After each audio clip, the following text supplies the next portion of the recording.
जी अस्सलाम वालेकुम। मैं न्यूयॉर्क से मौसम ज़हीर हूँ। 5 नवंबर को अमेरिका में सिर्फ सदारती इलेक्शन ही नहीं होने जा रहे, बल्कि यूएस कांग्रेस, सेनेटर, गवर्नर्स के अलावा स्टेट असेंबली और स्टेट सेनेट के इलेक्शन हो रहे हैं। और न्यूयॉर्क, जहाँ पाकिस्तानी और साउथ एशियन अमेरिकन कम्युनिटी की बड़ी तादाद आबाद है, वहाँ पे अब ये कम्युनिटी एक नेक्स्ट लेवल पर जा रही है, जहाँ ये एक वोटर की बजाय अब एक खुद उम्मीदवार के तौर पर सामने आ रही हैं। इस इलेक्शन में जो साउथ एशियन अमेरिकन कम्युनिटी के अरकान मुख्तलिफ अहदों के लिए रन कर रहे हैं, उनमें हरप्रीत तूट साहब भी सिंह टूट साहब भी हैं, जो बाय प्रोफेशन अकाउंटेंट हैं। और ये लॉन्ग आइलैंड न्यूयॉर्क के असेंबली डिस्ट्रिक्ट 17 से स्टेट असेंबली का इलेक्शन लड़ रहे हैं। सो हम बात करेंगे हरप्रीत सिंह टूट साहब से। हरप्रीत साहब, पहले तो मुख्तसरन अपने बारे में बताए कि अपने कब आए, क्या करते रहे, क्या बैकग्राउंड है, और असेंबली का इलेक्शन लड़ने का कैसे फैसला किया। सब तो पहला तो अस्सलाम वालेकुम, thanks for interviewing, thanks for introducing me to अपने पंजाबी भाईचारे नूं, पाकिस्तानी भाईचारे नूं and everything. I came here 83 च मैं आया सी, और ਜਦੋਂ मैं 83 ਚ ਆਇਆ ਤਾਂ ਜਦ ਮੈਂ ਜੌਬ ਲੈਣ ਦੀ ਕੋਸ਼ਿਸ਼ ਕੀਤੀ ਤਾਂ ਮੈਨੂੰ ਮੇਰੇ ਦਾੜੀ ਕੇਸ ਤੇ ਪੱਗ ਕਰਕੇ ਆਈ ਵਾਜ਼ ਰਿਫਿਊਜ਼ਡ, ਠੀਕ ਹੈ ਜੀ। ਬਟ ਆਈ ਵਾਜ਼ ਡਿਟਰਮਿੰਡ ਕਿ ਨਹੀਂ, ਮੈਂ ਇੱਥੇ ਕੰਪਰੋਮਾਈਜ਼ ਨਹੀਂ ਕਰਨਾ। These are article of faith. ਹੁਣ ਕੋਈ ਮੁਸਲਿਮ ਲੇਡੀ ਹੈਗੀ ਆ ਵਿਦ ਹਿਜਾਬ, ਜਾਂ ਮੁਸਲਮਾਨ ਮੇਰਾ ਭਰਾ ਆ ਬੀਅਰਡ ਰੱਖੀ ਹੋਈ ਹੈਗੀ ਆ, ਇਫ ਸਮਬਡੀ ਟੈਲਸ ਹਿਮ ਔਰ ਹਰ ਕਿ ਜੀ ਇੱਦਾਂ ਤੁਸੀਂ ਕੰਮ ਨਹੀਂ ਕਰ ਸਕਦੇ, for me that became a passion, ठीक है।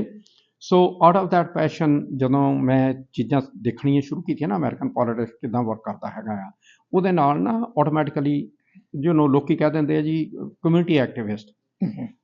ਯਾ it sounds good, but for me it is like ਅਸੀਂ as a brother and sister, how we can succeed in this country. We came in to succeed. America is inclusive, not exclusive. And I also learned एक ਹੋਰ बड़ी important चीज़, एक ਇੱਥੇ ਕਹਾਵਤ ਆ, either you are at the table or you are on the menu.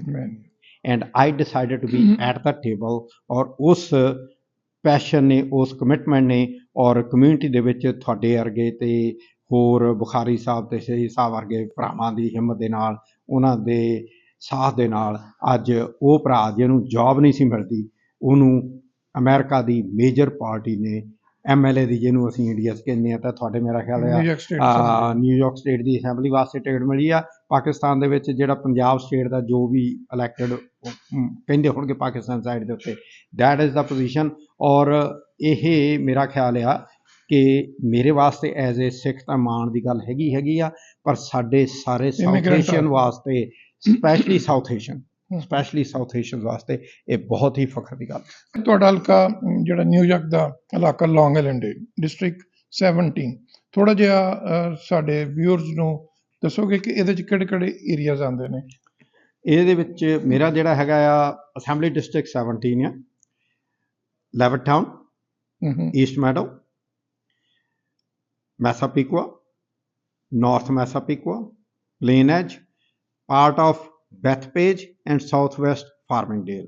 ਇਹ ਮੇਰਾ district ਆ, ਔਰ ਇਸ ਡਿਸਟ੍ਰਿਕਟ ਦੇ ਵਿੱਚ ਸਾਡੀ ਕਮਿਊਨਿਟੀ ਹੈ ਜਿਹੜੀ ਅੱਗੇ ਦੀ ਅੱਗੇ ਵੱਧ ਰਹੀ ਆ। ਔਰ ਮੈਂ ਸਮਝਦਾ ਕਿ ਜੇ ਸਾਡੀ ਕਮਿਊਨਿਟੀ ਬਾਹਰ ਨਿਕਲ ਕੇ ਆ ਕੇ ਵੋਟਾਂ ਪਾ ਦਿੰਦੀ ਆ ਨਾ, ਤਾਂ ਤੁਹਾਡਾ ਭਰਾ ਆ ਜਿਹੜਾ ਉਹ ਅਸੈਂਬਲੀ ਜਾ ਕੇ ਬੈਠ ਜਾ। ਤੇ ਸਰਦਾਰ ਜੀ, ਕਿੰਨੇ ਵੋਟ ਨੇ ਤੁਹਾਡੇ ਡਿਸਟ੍ਰਿਕਟ 'ਚ, ਰਜਿਸਟਰਡ ਕਿੰਨੇ ਵੋਟ ਨੇ, ਔਰ ਤੁਸੀਂ ਕੀ ਇਸ ਤਰ੍ਹਾਂ ਦੇਖ ਰਹੇ ਹੋ ਸਾਡੇ ਸਾਊਥ ਏਸ਼ੀਅਨ ਕਿੰਨੇ ਵੋਟ ਹੋਣਗੇ ਇਸ ਡਿਸਟ੍ਰਿਕਟ 'ਚ? ਦੇਖੋ, ਸਾਊਥ ਏਸ਼ੀਅਨ ਵੋਟ ਸਾਡੇ ਤਕਰੀਬਨ ਹੈਗੇ ਆ, ਤਕਰੀਬਨ ਇਸ ਵੇਲੇ ਅੱਜ ਦੀ ਡੇਟ ਦੇ ਵਿੱਚ ਤਕਰੀਬਨ 9 ਤੋਂ 11% ਦੇ ਵਿਚਕਾਰ ਹੈ। 9 ਤੋਂ 11% ਸਾਊਥ ਏਸ਼ੀਅਨ, ਠੀਕ ਹੈ ਜੀ। ਪਰ ਅਸੀਂ ਕਿਉਂਕਿ ਆਉਂਦੇ ਨਹੀਂ ਵੋਟਾਂ ਪਾਉਣ, ਇਹ ਬੜਾ ਪ੍ਰੋਬਲਮ, ਠੀਕ ਹੈ ਜੀ। ਓਵਰਆਲ ਜਿਹੜੀ ਵੋਟ ਪੈਂਦੀ ਹੈਗੀ ਉਹ ਤਕਰੀਬਨ 66 ਤੋਂ 68 ਹਜ਼ਾਰ ਵੋਟ ਪੈਂਦੀ ਆ ਇਸ ਇਲੈਕਸ਼ਨ, ਜਨਰਲ ਇਲੈਕਸ਼ਨ, ਠੀਕ ਹੈ ਜੀ। ਸੋ ਅਸੀਂ ਜਿਹੜਾ ਹੈਗਾ ਆ, for me I am looking at like 70,000, ਭਾਵੇਂ ਉਹ 66 ਤੋਂ 68 ਹਜ਼ਾਰ ਕਹਿੰਦੇ ਆ, ਸੋ ਉਹਦਾ 35 ਹਜ਼ਾਰ ਬਣਦਾ। So I am looking at that 35,000 plus 1 vote to win and be there. So ਤੁਸੀਂ ਖੁਦ ਇਮੀਗ੍ਰੈਂਟ ਹੋ, ਤੁਸੀਂ ਗ੍ਰਾਸ ਰੂਟ ਲੈਵਲ ਤੇ ਸਟਰਗਲ ਕਰਕੇ ਅੱਜ ਇਸ ਮੁਕਾਮ 'ਤੇ। ਸਾਡੀ ਇਮੀਗ੍ਰੈਂਟ ਕਮਿਊਨਿਟੀ ਦਾ ਮਸਲਾ ਹੈ ਕੀ ਹੈ?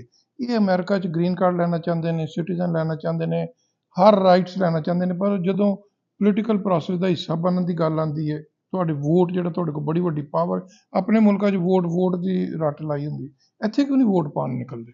ਇਹ ਮੇਰਾ ਖਿਆਲ ਆ ਵੀ ਸਾਡੇ 'ਚ ਇੱਕ ਤਾਂ ਨਾ being from that neighbourhood my self also, ਸਾਡੇ 'ਚ ਇੱਕ ਨਾ ਝੂਠੀ ਜਿਹੀ ਉਹ ਅਣਖ ਜਿਹੀ ਫਸੀ ਹੋਈ ਆ ਦਿਮਾਗ 'ਚ, ਠੀਕ ਹੈ ਨਾ। ਅੱਛਾ, ਮੈਂ ਉਸ ਚੀਜ਼ ਦਾ ਪ੍ਰਾਊਡ ਕਰਦਾ, I am proud of that, ਪਰ ਉਹ ਅਣਖ ਹੈ ਜਿਹੜੀ ਉਸੇ ਅਣਖ ਨੇ ਮੈਨੂੰ ਇੱਥੇ ਪਹੁੰਚਾਇਆ। ਇਹ ਨਹੀਂ ਵੀ ਮੈਂ ਪਿੱਛੇ ਪੰਜਾਬ ਦੇ ਇੰਟਰਸਟ ਭੁੱਲ ਗਿਆ ਹੈਗਾ ਆ, ਪਰ ਉਸ ਅਣਖ ਦੇ ਨਾਲ ਮੈਂ ਇਹ ਵੀ ਲਰਨ ਕੀਤਾ ਆ ਵੀ ਜੇ ਮੇਰੇ ਇੱਥੇ ਪੈਰ ਗਰਾਊਂਡ ਦੇ ਉੱਤੇ ਨਹੀਂ ਨਾ ਤਾਂ ਮੈਂ ਉੱਥੇ ਵੀ ਕੁਛ ਨਹੀਂ ਕਰ ਸਕਦਾ। ਹਾਂ, ਸਹੀ ਹੈ। ਅੱਛਾ, ਇਹ ਦੱਸੋ ਕਿ ਚੂੰਕਿ ਤੁਹਾਡਾ ਜਿਹੜਾ ਡਿਸਟ੍ਰਿਕਟ ਇਹਦੇ 'ਚ ਬਹੁਤ ਜ਼ਿਆਦਾ ਇਮੀਗ੍ਰੈਂਟ ਰਹਿੰਦੇ ਨੇ, ਸਾਊਥ ਏਸ਼ੀਅਨ ਬਾਕੀ ਵੀ, ਤੇ ਅਗਰ ਤੁਸੀਂ ਜਿੱਤ ਜਾਂਦੇ ਹੋ ਤੇ ਅਸੈਂਬਲੀ 'ਚ ਪਹਿਲਾਂ ਇੱਕ ਸਿੱਖ ਅਮਰੀਕਨ ਸਟੇਟ ਅਸੈਂਬਲੀਮੈਨ ਹੋਏਗਾ, ਤੇ ਤੁਹਾਡੀ ਜਿੱਤ ਦਾ what does your victory means to South Asian immigrant community and overall district here? ਕੀ ਫਰਕ ਆਏਗਾ ਤੁਹਾਡੇ ਜਿੱਤਣ ਨਾਲ? ਮੈਂ ਇਹ ਸਮਝਦਾ, ਕਿਉਂਕਿ ਮੈਂ ਅਗਲੀ ਜਨਰੇਸ਼ਨ ਨੂੰ ਦੇਖਦਾ, ਮੈਂ ਉਹਨਾਂ ਨੂੰ ਹਮੇਸ਼ਾ ਕਹਿੰਦਾ ਹੁੰਦਾ ਵੀ think about being in the white house, ਔਰ ਇੱਕ ਨਾ ਗਲਾਸ ਸੀਲਿੰਗ ਆ ਇੱਥੇ ਕਹਿੰਦੇ ਹੁੰਦੇ ਆ, just by getting the ticket I have broken that glass ceiling, right, and I'm making the way for those kids to go beyond me where I have been, and that is my dream। ਔਰ ਮੈਂ ਜਾਣੀ ਕਿ ਵੀ ਉੱਥੇ ਬੈਠ ਕੇ ਸਾਰਿਆਂ ਤੋਂ ਪਹਿਲਾਂ ਜਿਹੜਾ ਕੰਮ ਕਰਨਾ ਨਾ, ਉਹ ਯੰਗ ਜਨਰੇਸ਼ਨ ਜਿਹੜੀ ਅਗਲੀ ਜਨਰੇਸ਼ਨ ਹੈ ਨਾ, ਉਹਨਾਂ ਨੂੰ ਖੜ ਕੇ ਚੈਲੰਜ ਕਰਨਾ।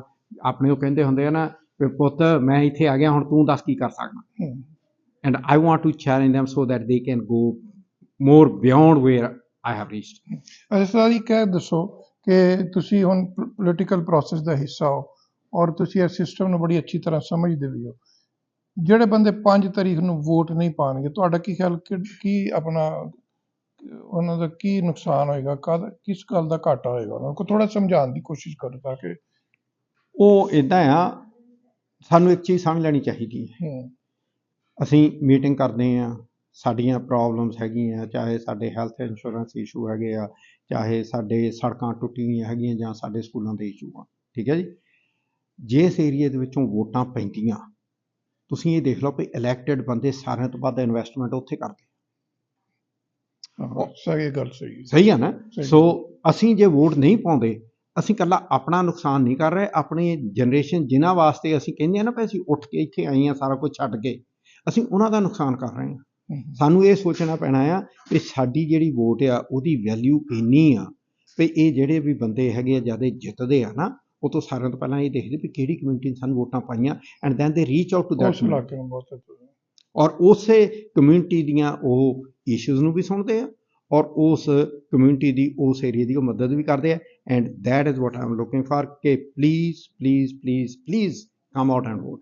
ਤੇ ਸਰਦਾਰ ਜੀ, ਆਖਰ 'ਚ 5 ਤਾਰੀਖ ਨੂੰ ਇਲੈਕਸ਼ਨ ਹੈ, ਕੁਛ ਹੁਣ ਤੇ ਦਿਨ ਨਹੀਂ ਘੰਟੇ ਰਹਿ ਗਏ ਨੇ, ਤੇ ਤੁਸੀਂ ਆਪਣਾ ਡਿਸਟ੍ਰਿਕਟ 17 'ਚ ਜਿਹੜੇ ਸਾਡੇ ਵਿਊਅਰਸ ਨੇ ਔਰ ਤੁਹਾਡੇ ਵੁੱਡ ਬੀ ਵੋਟਰਸ ਨੇ, ਉਹਨਾਂ ਨੂੰ ਆਪਣਾ ਕੀ ਮੈਸੇਜ ਦੇਣਾ ਚਾਹੋਗੇ? ਮੈਂ ਤੁਹਾਨੂੰ ਇੱਕ ਬੜੀ ਕਲੀਅਰ ਗੱਲ ਦੱਸਣੀ ਚਾਹੁੰਦਾ। ਸਾਰਿਆਂ ਤੋਂ ਪਹਿਲਾਂ ਮੈਂ ਆਪਣਾ ਡਿਸਟ੍ਰਿਕਟ ਰਿਪੀਟ ਕਰ ਦੇਵਾਂ: East Meadow, Levittown, Massapequa, North Massapequa, Plain Edge, South West Farmingdale, and part of Bethpage. America is inclusive, not exclusive.